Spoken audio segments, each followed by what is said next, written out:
તો આગળ વાત કરીએ તો મંત્રી પ્રદ્યુમન વાજાએ પણ ચાર્જ સંભાળ્યો છે। શિક્ષણ મંત્રી પ્રદ્યુમન વાજાએ સત્તાવાર રીતે ચાર્જ લીધો છે। પૂજા બાદ પ્રદ્યુમન વાજાએ ચાર્જ સંભાળ્યો છે।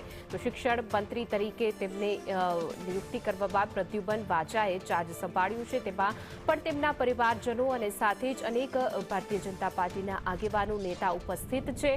એક પછી એક મંત્રીઓ સત્તાવાર રીતે ચાર્જ સંભાળી રહ્યા છે। પૂજા વિધિ કર્યા બાદ તેઓ આજનો દિવસ ધનતેરસનો અને સાથે જ બ્રહ્મ મુહૂર્તમાં શુભ મુહૂર્તમાં એક પછી એક મંત્રીઓ પોતાનો ચાર્જ સંભાળી રહ્યા છે। નવા મંત્રીમંડળનું વિસ્તરણ બાદ આજે મંત્રીઓ જેમાં મંત્રી પ્રફુલ્લ પાનસરિયાએ પણ ચાર્જ સંભાળ્યો। આ સાથે જ શિક્ષણ મંત્રી પ્રદ્યુમન વાજાએ પણ ચાર્જ લીધો છે। પૂજા અર્ચના કર્યા બાદ સત્તાવાર રીતે એક પછી એક મંત્રીઓ ચાર્જ સંભાળી રહ્યા છે।